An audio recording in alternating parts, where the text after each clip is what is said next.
एक नाम दिया शेख अब्दुल्ला का, दूसरा नाम दिया जवाहरलाल नेहरू का। तो वो होम मिनिस्टर थे, क्यों नहीं दिया भाई? अब सुनिए दिग्विजय जी, अब सुनिए, सुनना पड़ेगा, ऐसे नहीं चलेगा। हमने सुना है, धैर्य से सुना है। बकरवाल भाइयों को दिया जाए, हमें कोई आपत्ति। गुर्जरों को जो फायदा मिला है उसमें कोई बदलाव नहीं होगा। ट्राइबल के सारे फायदे एजुकेशन में और बाकी सारे नौकरियों के रिजर्वेशन में जितने भी फायदे गुर्जर भाइयों को मिल रहे हैं, पहाड़ियों को मिल रहे हैं, वो पहाड़ियों को जो भी मिलेगा वो उसके अलावे मिलेगा। एक भी नौकरी ना खत्म होगी, ना एक भी शिक्षा की सीट खत्म होगी। पूरा का पूरा अधिकार आपका भी रहेगा, उनका भी। मान्यवर, एक बहुत बड़ी चर्चा चली कि जवाहरलाल नेहरू जी का कश्मीर के लिए कंडक्ट और इस पर हमारा नजरिया थोड़ा तंग है। जहां तक तंग नजरिए का सवाल है साहब, देश की एक भी इंच जमीन का सवाल है, हमारा नजरिया तंग रहेगा, हम दिल बड़ा नहीं कर सकते। किसी को अधिकार नहीं है अपने बड़े हृदय को दिखाने के लिए देश का एक भूभाग देश से चला जाए और मूक दर्शक बनकर खड़े रह जाए। किसी को अधिकार नहीं। मैं आज फिर से कहता हूं, ये आरोप से मैं सहमत हूं। हमारा नजरिया तंग है। देश की एक इंच जमीन भी जाती है तो इसके लिए भारतीय जनता पार्टी का हर कार्यकर्ता सर्वोच्चता से संघर्ष करेगा, लड़ाई करेगा और लड़ेगा। हमें कोई इसमें शर्म की बात नहीं। मान्यवर, मैं कुछ बातें कहना चाहता हूं। बहुत कुछ कहा है, अभी कहा गया नेहरू के कारण कश्मीर यहां है। नेहरू जी के न होते तो शायद ये बिल ही नहीं आता और कश्मीर होता ही नहीं। इस तरह से कहा। मैं आज कहना चाहता हूं कि जो आजादी के बाद भारत की रचना को जानते हैं उनको मालूम होगा हैदराबाद में इससे भी बड़ा प्रॉब्लम हुआ था। क्या जवाहरलाल जी गए थे क्या?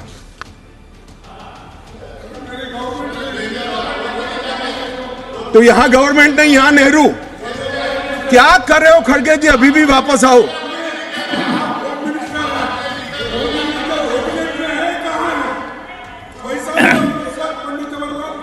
एक मिनट रिकॉर्ड पर है। कश्मीर में दिग्विजय जी ने सरदार पटेल का नाम नहीं लिया। एक नाम दिया शेख अब्दुल्ला का, दूसरा नाम दिया जवाहरलाल नेहरू का। तो वो होम मिनिस्टर थे, क्यों नहीं दिया भाई? अब सुनिए दिग्विजय जी, अब सुनिए, सुनना पड़ेगा, ऐसे नहीं चलेगा। हमने सुना है, धैर्य से सुना है। मान्यवर, जूनागढ़ में क्या जवाहरलाल नेहरू गए थे? हैदराबाद में जवाहरलाल नेहरू गए थे? लक्षद्वीप में जवाहरलाल नेहरू गए थे? जोधपुर में जवाहरलाल नेहरू गए थे? जवाहरलाल नेहरू एक ही जगह काम देखते थे, जम्मू कश्मीर में, जिसको आधा छोड़कर आ गए। एक ही जगह देखते। मान्यवर, दूसरा, विलय लेट क्यों हुआ? सारे लोग जानते हैं साहब, इतिहास को 1000 फुट नीचे दफन कर दो, वो ऐसा बीज है जो वटवृक्ष बनकर सच्चाई बाहर आ जाती है। सब जानते हैं कि हमारा विलय इसलिए लेट हुआ कि महाराजा पर किसी एक व्यक्ति को विशेष स्थान देने का आग्रह था। शेख अब्दुल्ला को विशेष स्थान देने का आग्रह था। इसके कारण विलय लेट हुआ और पाकिस्तान को आक्रमण करने का मौका। मैं आज ये पूछना चाहता हूं कि इतने सारे कठिन राज्यों का विलय हो गया, कहीं पर 370 क्यों नहीं है? क्यों नहीं है? ना जोधपुर में है, ना जूनागढ़ में है, ना हैदराबाद में है, ना लक्षद्वीप में है। क्यों 370 नहीं है? कि संवेदनशील हृदय के कारण 370 है। संवेदनशील हृदय। मान्यवर, कंडीशन किसने रखी? किसने स्वीकार की? इतिहास जवाब मांगता है, देश की जनता जवाब मांगती है, जवाब देना पड़ेगा, भाग नहीं सकते इतिहास से कोई। मान्यवर, सेना भेजने में देरी क्यों हुई? और ये कहते हैं कि इसके बाद भी देरी हुई है। मैं साहब एक रेफरेंस सैम मानेकशॉ का देना चाहता हूं। फील्ड मार्शल सैम मानेकशॉ तब डायरेक्टर ऑफ मिलिट्री ऑपरेशंस थे। उन्होंने एक जगह पे कहा है कि कबीलाई हमलावर आक्रामक और लूट मचा रहे थे, तब चर्चा में ही व्यस्त थे। मैं व्यक्ति का नाम देना नहीं चाहता वरना खड़े हो जाएंगे। तब एक मीटिंग में सैम मानेकशॉ मौजूद थे। सरदार पटेल जी ने नेहरू जी को कहा, जवाहर आप कश्मीर चाहते हो या नहीं चाहते हो, देरी क्यों हो रही है? तब जाकर सेना भेजने का निर्णय हुआ। जवाब देना पड़ेगा। नहीं दिग्विजय भी ऐसे मत करे, मैं भेज दूंगा आपको, पुस्तक ही भेज दूंगा। मान्यवर, Honorable Home Minister is not yielding. He is not yielding. Honorable Home Minister is not yielding. मान्यवर, एक बात सर्वविदित है, अगर असमय सीज फायर नहीं होता, तो आज पाक ऑक्यूपाई कश्मीर नहीं होता। अब पत्रों का जिक्र कर रहे हैं, किसी अंग्रेज सेनापति ने देखा, मैं जरूर देखूंगा इसको, अगर लिखा है तो देखना चाहिए। परंतु अफसर कुछ भी कहे, देश का प्रधानमंत्री का देश की जमीन के लिए संवेदनशीलता होना चाहिए या नहीं होना चाहिए? इतना छोटा सवाल है। हमारी सेना जीत रही थी, वो भाग रहे थे, 2 दिन रुक जाते, पूरा पाक ऑक्यूपाई कश्मीर तिरंगे के तले आ जाता। क्यों किया?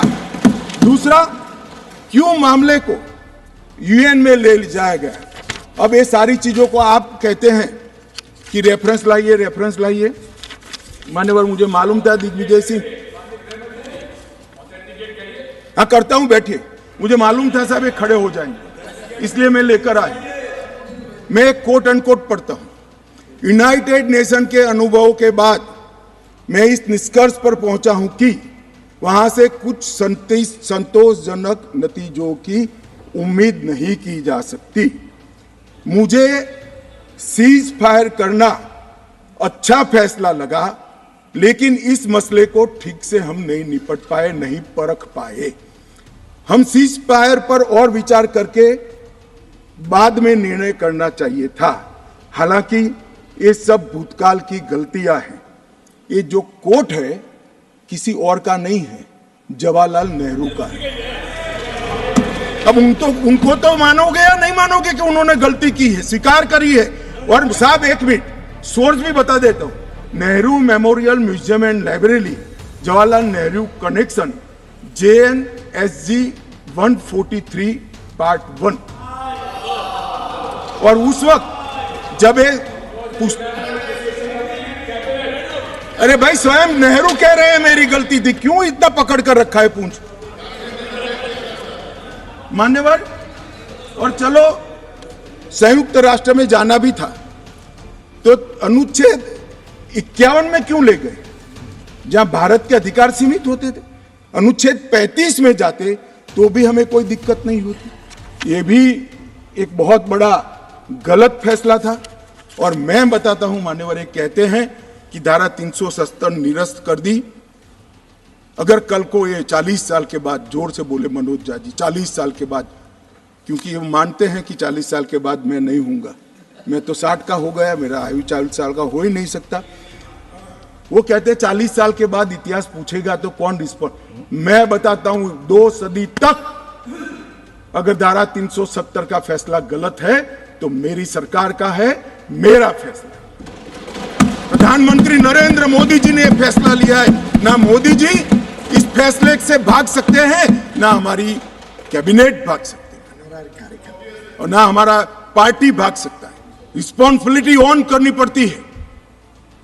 जब इमेज बिल्डिंग के लिए बड़े बड़े फैसले लेते हैं, संवेदनशील दिमाग से फैसले लेते हैं, तब इसको ऑन भी करना पड़ता है और देश को जवाब भी देना पड़ता है। इस तरह से नहीं चलता है इतिहास। और इतिहास, मेरी बात आज भी मानकर चलिए दिग्विजय सिंह, इतिहास किसी को नहीं बख्शता है, किसी को नहीं बख्शता है। मान्यवर, आज जो बिल लेकर